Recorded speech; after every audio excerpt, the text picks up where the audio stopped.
بسم اللہ الرحمن الرحیم۔ السلام علیکم ورحمۃ اللہ وبرکاتہ۔ ہمیں فاؤنڈیشن کی جانب سے ہم کلاس ہشتم کے طلباء و طالبات کو خوش آمدید کہتے ہیں۔ ہمیں امید ہے کہ آپ سب لوگ خیریت سے ہوں گے۔ اسٹوڈنٹس، آج ہم آپ کے ساتھ آپ کا weekly home work assignment number 17 جو ہے وہ ڈسکس کریں گے۔ اس میں آپ کے پاس اردو کا سبق ہے مجھے میرے دوستوں سے بچاؤ۔ مجھے میرے دوستوں سے بچاؤ کی ریڈنگ کرنے سے پہلے ہم اس کے مصنف کا تھوڑا سا تعارف پڑھ لیتے ہیں۔ سجاد حیدر یلدرم ہندوستان کے ضلع بجنور میں 1880 میں پیدا ہوئے۔ علی گڑھ سے BA کیا، ذاتی شوق سے ترکی زبان سیکھی اور ترجمان کے طور پر کام کیا۔ ترکی زبان و ادب کا مطالعہ کیا۔ علی گڑھ مسلم یونیورسٹی کے رجسٹرار کے طور پر کام کیا۔ 1943 میں لکھنؤ میں وفات پائی۔ سجاد حیدر یلدرم صاحب طرز ادیب، مترجم اور شاعر تھے۔ افسانہ نویسی اور ترکی زبان سے اردو میں تراجم ان کی شہرت کا سبب بنے۔ خیالستان ان کے افسانوں کا مجموعہ ہے۔ اور کوئی طلب ابنائے زمانہ سے نہیں، مجھ پہ احسان جو نہ کرتے تو یہ احسان ہوتا۔ شاعر کہتے ہیں کہ مجھے زمانے کے لوگوں سے کوئی طلب، کوئی خواہش نہیں، اگر وہ مجھ پر احسان نہیں کرتے تو یہ ان کا احسان ہوتا۔ مصنف کہتے ہیں کہ ایک دن میں دلی کے چاندنی چوک سے گزر رہا تھا کہ میری نظر ایک فقیر پر پڑی جو بڑے مؤثر طریقے سے اپنی حالت زار لوگوں سے بیان کرتا جا رہا تھا۔ یعنی دلی کے چاندنی چوک سے مصنف گزر رہے تھے اور ایک فقیر جو ہے وہ اپنی روداد، اپنی کہانی جو ہے وہ بڑے ہی مؤثر انداز میں لوگوں کو سنا رہا تھا۔ 2-3 منٹ کے وقفے کے بعد یہ درد سے بھری ہوئی اسپیچ انہی الفاظ اور اسی پیرائے میں دہرائی جاتی، یعنی وہ اپنی بات جو ہے ہر 2 منٹ بعد جو ہے وہ اسی طریقے سے دہرا رہا تھا۔ یہ طرز مجھے کچھ ایسا خاص معلوم ہوا کہ میں اس شخص کو دیکھنے اور اس کے الفاظ سننے کے لیے ٹھہر گیا۔ اس کا یہ طریقہ مجھے اس قدر خاص معلوم ہوا کہ میں اس کو دیکھنے کے لیے رک گیا۔ اس فقیر کا قد لمبا، جسم خوب موٹا تازہ تھا، چہرہ ایک حد تک خوبصورت ہوتا، مگر بدمعاشی اور بے حیائی نے صورت مسخ کر دی تھی۔ یعنی اچھا خاصا لمبا چوڑا اور موٹا تازہ فقیر تھا، چہرہ خوبصورت ہوتا، لیکن بدمعاشی یعنی بے روزگاری اور بے حیائی نے اس کی صورت جو ہے وہ خراب کر دی تھی۔ یہ تو اس کی شکل تھی، رہی اس کی صدا تو میں ایسا کثیر القلب نہیں ہوں کہ صرف اس کا مختصر خلاصہ لکھوں۔ یعنی مصنف کہتے ہیں کہ میں اتنا سخت دل نہیں ہوں کہ صرف اس کی رودات کا، اس کی پریشانی کا صرف مختصر سا خلاصہ لکھوں۔ وہ اس قابل ہے کہ لفظ بہ لفظ لکھی جائے، یعنی اس کی رودات، اس کی تقریر جو تھی وہ اس قابل ہے کہ اس کو لفظ بہ لفظ لکھا جائے۔ چنانچہ وہ اسپیچ یا صدا جو کہیے یہ تھی، یعنی آپ کچھ بھی کہیں، وہ تقریر تھی یا صدا تھی، جو بھی تھی وہ یہ تھی: اے بھائی مسلمانوں، خدا کے لیے مجھ بدنصیب کا حال سنو، یعنی مجھ بدنصیب کا، مجھ بدحال کا حال سنو۔ میں آفت کا مارا 7 بچوں کا باپ ہوں، اب روٹیوں کو محتاج ہوں اور اپنی مصیبت ایک ایک سے کہتا ہوں۔ میں بھیک نہیں مانگتا، میں چاہتا ہوں کہ اپنے وطن کو چلا جاؤں، مگر کوئی خدا کا پیارا مجھے گھر بھی نہیں پہنچاتا۔ یعنی وہ فقیر کہتا ہے کہ میں مصیبت کا مارا ہوں، مشکلات میں گرفتار ہوں، 7 بچوں کا باپ ہوں اور روٹیوں تک کے لیے محتاج ہوں۔ میں بھیک نہیں مانگتا اور نہ مانگنا چاہتا، بس میں چاہتا ہوں کہ میں اپنے گھر چلے جاؤں۔ اللہ کو کوئی ایسا پیارا بندہ بھی نہیں ہے جو مجھے میرے گھر پہنچا دے۔ بھائی مسلمانوں، میں غریب الوطن ہوں، بھائی مسلمانوں میں وطن سے دور ہوں، اپنے وطن میں نہیں ہوں، میں غیر وطن میں ہوں، میرا کوئی دوست نہیں ہے، ہائے میرا کوئی دوست نہیں ہے، خدا کے بندوں میری سنو، میں غریب الوطن ہوں۔ یعنی فقیر جو ہے وہ اس بات کا شکایت کر رہے تھے کہ میرا کوئی دوست نہیں ہے، میں بدنصیب ہوں کہ میرا کوئی دوست نہیں ہے جو میری مدد کر سکے اور مجھے میرے وطن پہنچا سکے۔ فقیر تو یہ کہتا ہوا اور جن پر اس کے قصے کا اثر ہوا ان کی خیرات لیتا ہوا آگے بڑھ گیا۔ یعنی فقیر اپنی صدا لگاتا ہوا اور جن لوگوں نے اسے خیرات دی وہ لے کر آگے بڑھ گیا۔ لیکن میرے دل میں چند خیالات پیدا ہوئے اور میں نے اپنی حالت کا مقابلہ اس سے کیا۔ لیکن اس کی بات سننے کے بعد میں نے اس بات پر غور و فکر کیا اور اپنا مقابلہ اس کی حالت سے کیا، اور مجھے تعجب ہوا کہ اکثر امور میں نے اس کو اپنے سے اچھا پایا۔ مجھے تعجب ہوا، حیرانی ہوئی، اور اکثر بات میں یا اکثر کاموں میں نے اس کو اپنے سے اچھا پایا، اپنے سے بہتر پایا۔ یہ صحیح ہے کہ میں کام کرتا ہوں اور وہ مفت خوری سے دن گزارتا ہے، نیز یہ کہ میں نے تعلیم پائی ہے وہ جاہل ہے، میں اچھے لباس میں رہتا ہوں وہ پھٹے کپڑے پہنتا ہے، بس یہاں تک میں اس سے بہتر ہوں۔ یعنی ان تمام چیزوں میں تھوڑا سا اس سے بہتر ہوں کہ پڑھا لکھا بھی ہوں، لباس بھی اچھا ہوتا ہے اور میں بھیک بھی نہیں مانگتا۔ آگے بڑھ کر اس کی حالت مجھ سے بدرجہ اچھی ہے، لیکن اس کے علاوہ وہ مجھ سے بہت زیادہ اچھی حالت میں ہے، بہت بہتر ہے۔ اس کی صحت پر مجھے رشک کرنا چاہیے۔ میں دن رات فکر میں گزارتا ہوں اور وہ ایسے اطمینان سے بسر کرتا ہے، باوجود بسورنے اور رونی صورت بنانے کہ اس کے چہرے سے بشاشت نمایاں تھی۔ بڑی دیر تک غور کرتا رہا کہ اس کی یہ قابل رشک حالت کس وجہ سے ہے۔ آخر کار میں اس بظاہر عجیب نتیجے پر پہنچا کہ جسے وہ مصیبت خیال کرتا ہے وہی اس کے حق میں بہتر ہے۔ یعنی اس کی حالت زار پر غور کرتے ہوئے میں نتیجے پر پہنچا کہ جس کمی کو وہ مصیبت خیال کرتا ہے وہ اس کے حق میں نعمت ہے۔ وہ حسرت سے کہتا ہے کہ میرا کوئی دوست نہیں، میں حسرت سے کہتا ہوں کہ میرے اتنے دوست ہیں۔ اس کا کوئی دوست نہیں، اگر یہ سچ ہے تو اسے مبارکباد دینی چاہیے۔ مصنف کہہ رہے ہیں کہ وہ اس بات پر غمگین ہے، افسردہ ہے کہ اس کا کوئی دوست نہیں، اور میں اس بات پر حیرت زدہ ہوں، حسرت زدہ ہوں کہ میرے بہت سے دوست ہیں، اس کا کوئی دوست نہیں ہے تو مجھے اس کو مبارکباد دینی چاہیے۔ میں اپنے دل میں یہ بات کرتا ہوا مکان پر آیا۔ کیسا خوش قسمت آدمی ہے، کہتا ہے میرا کوئی دوست نہیں۔ اے خوش نصیب شخص، یہاں تو مجھ سے بڑھ گیا۔ لیکن کیا اس کا یہ قول صحیح بھی ہے؟ یعنی کیا اصل میں اس کا کوئی دوست نہیں جو میرے دوستوں کی طرح اسے دن بھر میں 5 منٹ کی بھی فرصت نہ دے؟ یعنی مصنف جو ہیں وہ اپنے دوستوں سے پریشان تھے کہ جو انہیں دن میں 5 منٹ کے لیے بھی اکیلا نہیں چھوڑتے تھے۔ میں اپنے مکان پر ایک مضمون لکھنے جا رہا ہوں، مگر خبر نہیں کہ مجھے ذرا سا بھی وقت ایسا ملے گا کہ میں تخلیے میں اپنے خیالات جمع کر سکوں۔ میں اپنا مضمون اپنے مکان پر لکھنے جا رہا ہوں اور مجھے امید نہیں ہے، خبر بھی نہیں ہے کہ مجھے 5 وقت بھی تنہائی کے ایسے ملیں گے کہ میں اپنے خیالات جمع کر کے اپنا مضمون جو ہے وہ لکھ سکوں اور انہیں اطمینان سے قلم بند کر سکوں، یا جو اسپیچ مجھے کل دینی ہے اسے سوچ سکوں، یا جو کل تقریر مجھے دینی ہے اسے سوچ سکوں۔ کیا یہ فقیر دن دہاڑے اپنا روپیہ لے جا سکتا ہے اور اس کا کوئی دوست راستے میں نہ ملے گا اور یہ نہ کہے گا بھائی جان دیکھو پرانی دوستی کا واسطہ دیتا ہوں، مجھے اس وقت ضرورت ہے، تھوڑا سا روپیہ قرض دے دو؟ کیا اس کے احباب وقت بے وقت اسے دعوتوں جلسوں میں کھینچ کر نہیں لے جاتے؟ کیا کبھی ایسا نہیں ہوتا کہ اسے نیند کے جھونکے آ رہے ہوں مگر یار دوستوں کا مجمع ہے جو قصے پر قصہ، لطیفے پر لطیفہ کہہ رہے ہیں؟ مصنف کہتے ہیں کہ کیا کبھی ایسا نہیں ہوگا کہ اس کے پاس ڈھیر سارے پیسے ہوں اور وہ جا رہا ہو، ساتھ میں اسے کوئی دوست نہ مل جائے جو اس سے پیسہ ادھار مانگے، یا یار دوست اسے مختلف محفلوں اور دعوتوں میں نہ لے جاتے ہوں کہ اسے نیند کے جھونکے آ رہے ہوں لیکن دوستوں کا ہنسی مذاق ہی ختم نہیں ہو رہا اور وہ وہاں سے اٹھنے ہی نہیں دے رہے؟ کیا اسے دوستوں کی خطوں کا جواب نہیں دینا پڑتا؟ کیا اس کے پیارے دوست کی تصنیف کی ہوئی کتاب جو اسے خواہ پڑھنی پڑے اور ریویو لکھنا پڑے؟ کیا ایسا نہیں ہوتا کہ اسے اپنے دوستوں کے خط کا جواب دینا پڑے اور اس کے دوست کی کتاب جو ہے اسے بلا وجہ ناپسندیدگی کے باوجود پڑھنی پڑے، اس پر اپنی رائے دینی پڑے؟ کیا اسے احباب کی وجہ سے شور مچانا اور ہو حق کرنا نہیں پڑتا؟ کیا اسے اپنے دوستوں کی وجہ سے بلا وجہ شور مچانا اور شور و غل کرنا نہیں پڑتا؟ کیا دوستوں کے ہاں ملاقات کو اسے جانا نہیں پڑتا؟ اگر نہ جائے تو کوئی شکایت نہیں کرتا؟ اگر ان باتوں سے وہ آزاد ہے تو کوئی تعجب نہیں کہ وہ ہٹا کٹا ہے اور میں نحیف و نزار ہوں۔ یا اللہ کیا اس پر بھی شکر ادا نہیں کرتا؟ خدا جانے وہ اور کون سی نعمت چاہتا ہے۔ یعنی اس پورے پیراگراف میں مصنف کہتے ہیں کہ مجھے میرے دوستوں نے بہت حد تک پریشان کیا ہوا ہے کہ مجھے کسی قسم کی کوئی آزادی نہیں ہے، مجھے بلا وجہ دوستوں کی محفلوں میں شامل ہونا پڑتا ہے، ان کے ہنسی مذاق میں حصہ لینا پڑتا ہے۔ فقیر جو اپنے آپ کو بدقسمت کہہ رہا ہے دوست کے نہ ہونے کی وجہ سے، تو مجھے اس بات پر تعجب ہے کہ وہ اپنے آپ کو بدقسمت کہہ رہا ہے، اسی لیے وہ ہٹا کٹا ہے اور میں نحیف و نزار ہوں کہ میرے بہت سارے دوست ہیں۔ وہ شکر ادا کیوں نہیں کرتا کہ وہ اس نعمت سے محروم ہے؟ خدا جانے وہ اور اپنے لیے کون سی نعمت چاہتا ہے۔ لوگ کہیں گے کہ اس شخص کے کیسے بیہودہ خیالات ہیں، بغیر دوستوں کی زندگی دوبھر ہوتی ہے اور یہ ان سے بھاگتا ہے، مگر میں دوستوں کو برا نہیں کہتا، میں جانتا ہوں کہ وہ مجھے خوش کرنے کے لیے میرے پاس آتے ہیں اور میرے خیر طلب ہیں۔ یعنی مصنف کہہ رہے ہیں کہ لوگ کہیں گے میرے خیالات پڑھ کر، میرے مضامین پڑھ کر کہ میں دوستوں سے بیزار ہوں، کیونکہ دوستوں کے بغیر تو زندگی کچھ بھی نہیں ہوتی۔ میں دوستوں کو برا نہیں کہتا، مجھے پتا ہے کہ وہ میری دل جوئی کے لیے، مجھے خوش کرنے کے لیے میرے پاس آتے ہیں اور میری بھلائی چاہتے ہیں، مگر عملی نتیجہ یہ ہے کہ احباب کا ارادہ ہوتا ہے مجھے فائدہ پہنچانے کا، ہو جاتا ہے میرا نقصان۔ اگر عملی طور پر ہوتا یہ ہے کہ میرے دوست مجھے فائدہ پہنچانا چاہتے ہیں اور اس کے برعکس مجھے نقصان ہو جاتا ہے، چاہے مجھ پر نفرین کی جائے، مگر میں یہ کہے بغیر نہیں رہ سکتا کہ آج تک میرے سامنے کوئی یہ ثابت نہ کر سکا کہ احباب کا ایک جمع غفیر رکھنے اور شناسائی کے دائرے کو وسیع کرنے سے کیا فائدہ ہے۔ اب چاہے لوگ مجھے برا بھلا کہیں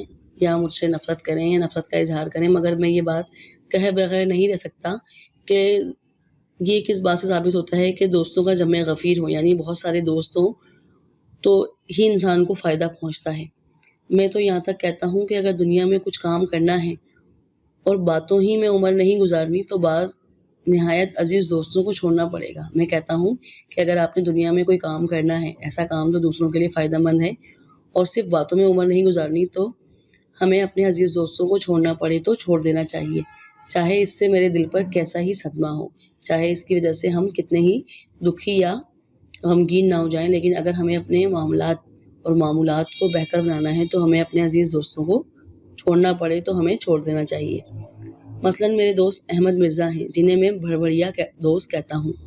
یہ نہایت معقول انسان ہیں اور میری ان کی دوستی نہایت پرانی اور بے تکلفی کی ہے، مگر حضرت کی خصلت میں یہ داخل ہے کہ 2 منٹ نچلا نہیں بیٹھا جاتا، جب آئیں گے شور مچاتے ہوئے، رٹ پٹ کرتے ہوئے، غرض کہ ان کا آنا بوچال کے آنے سے کم نہیں۔ ان کے آنے کی مجھے دور سے خبر ہو جاتی ہے۔ یعنی میرے دوست احمد مرزا جو ہیں، جنہیں میں بھڑبڑیا کہتا ہوں کیونکہ وہ بہت بولتے ہیں اور وہ 2 منٹ سکون سے نہیں بیٹھ سکتے، ان کا آنا کسی تباہی سے کم نہیں ہوتا۔ ان کے آنے کی مجھے دور سے ہی خبر ہو جاتی ہے، باوجود یہ کہ میرے لکھنے پڑھنے کا کمرہ چھت پر ہے۔ اگر میرا نوکر کہتا ہے کہ میاں اس وقت کام میں مشغول ہیں تو وہ فوراً چیخنا شروع کر دیتے ہیں۔ کم وقت کو اپنی صحت کا بھی تو کچھ خیال نہیں۔ یعنی اگر وہ جب میرے گھر آتے ہیں اور میرا نوکر کہتا ہے کہ صاحب کمرے میں اوپر لکھنے میں مصروف ہیں، تو وہیں سے چیخنا شروع کر دیتے ہیں میری محبت میں کہ کم وقت کو اپنا صحت کا خیال نہیں۔ نوکر کی طرف مخاطب ہو کر خیراتی کب سے کام کر رہے ہیں؟ بڑی دیر سے۔ توبہ توبہ، اچھا بس میں 1 منٹ ان کے پاس بیٹھوں گا، مجھے خود جانا ہے، چھت پر ہوں گے نا؟ میں پہلے ہی سمجھتا تھا۔ یعنی نوکر کی باتوں کو وہ کسی خاطر میں نہیں لاتے اور ان سے ملنے کے لیے ان کے کمرے میں پہنچ جاتے ہیں۔ یہ کہتے ہوئے وہ اوپر آتے ہیں اور دروازے کو اس زور سے کھولتے ہیں کہ گویا گولا آ کے لگا۔ آج تک انہوں نے دروازہ کھٹکھٹایا نہیں اور آندھی کی طرح داخل ہوتے ہیں۔ ہا ہا ہا ہا، آخر تمہیں میں نے پکڑ لیا، مگر دیکھو میری وجہ سے اپنا لکھنا بند مت کرو، میں حج کرنے نہیں آیا۔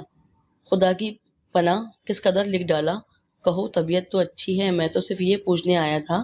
واللہ مجھے کس قدر خوشی ہوتی ہے کہ میرے دوستوں میں ایک ایسا شخص ہے جو مضمون نگار کے لقب سے پکارا جا سکتا ہے۔ لو اب میں جاتا ہوں، میں بیٹھوں گا نہیں، 1 منٹ نہیں ٹھہرنے کا، تمہاری خیریت دریافت کرنی تھی، خدا حافظ۔ یعنی وہ جلد بازی میں آئے اور انہوں نے بہت سارے سوالات خود ہی کر لیے، اس کے جوابات بھی لینے کی زحمت نہیں کی اور ان کی خیر خیریت پوچھ کر فوراً سے چلے گئے۔ یہ کہہ کر وہ نہایت محبت سے مصافحہ کرتے ہیں اور اپنے جوش میں میرے ہاتھ کو اس قدر دبا دیتے ہیں کہ انگلیوں میں درد ہونے لگتا ہے اور میں قلم نہیں پکڑ سکتا۔ یہ تو علیحدہ رہا، اب میرے ساتھ میرے کل خیالات بھی لے جاتے ہیں، خیالات کو جمع کرنے کی کوشش کرتا ہوں۔ یعنی وہ کہنا جاتے وقت وہ اتنی محبت اور گرمجوشی سے مصافحہ کرتے ہیں کہ اپنے جذبات میں میرے ہاتھ کو اس قدر دبا دیتے ہیں کہ میری انگلیاں درد کرنے لگتی ہیں کہ جن سے میں بعد میں قلم بھی نہیں پکڑ سکتا۔ اور صرف یہی تکلیف نہیں ہوتی بلکہ وہ اپنے ساتھ میرے خیالات، میری سوچیں بھی لے جاتے ہیں جن کو جمع کرنے کے لیے مجھے بہت ٹائم لگتا ہے، مگر اب وہ کہاں، اور دیکھا جائے تو میرے کمرے میں 1 منٹ سے زیادہ نہیں رہے۔ تاہم اگر وہ گھنٹوں رہتے تو اس سے زیادہ نقصان نہ کرتے۔ کیا میں انہیں چھوڑ سکتا ہوں؟ میں اس سے انکار نہیں کرتا کہ میری اور ان کی دوستی بہت پرانی ہے اور وہ مجھ سے بھائیوں کی طرح محبت کرتے ہیں، تاہم میں انہیں چھوڑ دوں گا، ہاں چھوڑ دوں گا، اگرچہ کلیجے پر پتھر رکھنا پڑے۔